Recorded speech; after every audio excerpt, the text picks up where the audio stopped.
Supabase have just released the official MCP server, and you've probably seen all the hype around MCPs lately. You might be wondering what an MCP is or whether or not you should pay any attention to it. This video will explain MCP, why it's a big deal, and how to set the Supabase MCP server in VSCode and Cursor so you can start using it immediately. MCP, or Model Context Protocol, is a new protocol from Anthropic, the company behind Cloud, that defines a unified way for LLMs to interact with outside data sources. Before this protocol, LLMs could only access their training data and any user-provided files. They could not directly access outside sources in real time. For example, your coding assistant could not read your database schema, so its ability to help you debug was limited. MCPs have a client-server architecture. The LLM client interacts with users and the server stores the MCP logic.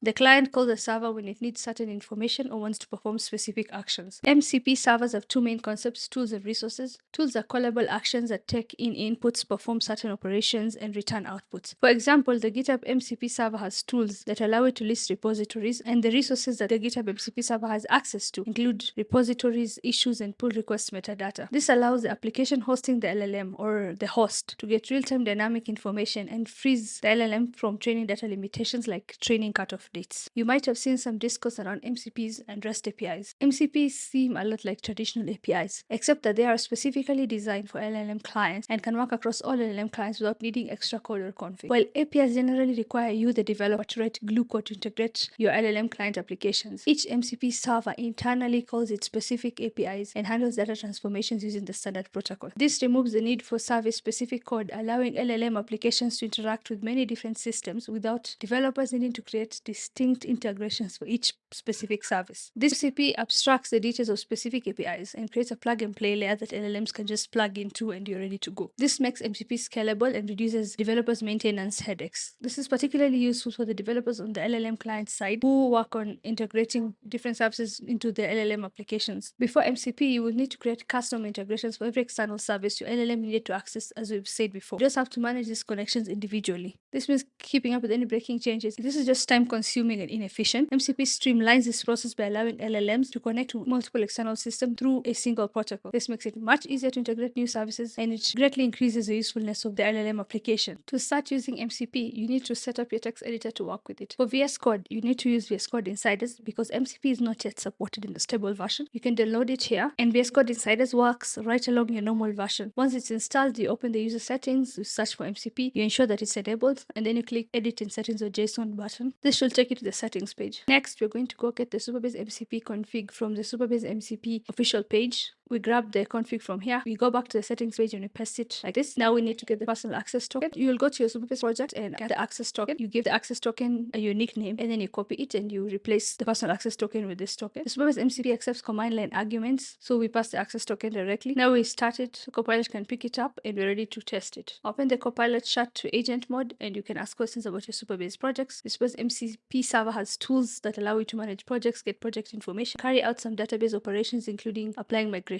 Here's a full list of tools on their official GitHub repo. This server is still early days. As you can see the warning here that they could be breaking changes going forward, so this is just something to keep in mind when you're using it. It shouldn't really affect too much, but it's just good to know. On the Cursor side, we're pretty much doing the same thing. We'll just paste the settings from Copilot and open up Cursor to the MCP settings and add an MCP server to it. And we'll just do the same thing. Open the Cursor chat to agent mode and try to ask it questions about your Supabase projects again. It should show you as a steps through the relevant tools and answer your questions. You might need to restart Cursor for it to pick up this new MCP server. You'll notice that Cursor has a limit of 40 tools and will not be able to use all available tools if you have multiple servers and the total of all the tools available exceed 40. If you need more tools and Cursor is unable to use them because of that limitation, you can always disable the MCP servers that you're not actively using. That's all it takes to set up the official Supabase MCP server. It's still early days. If you run into any problems or any limitations or you want to improve the server, please feel free to contribute any issues and pull requests on the official repo page.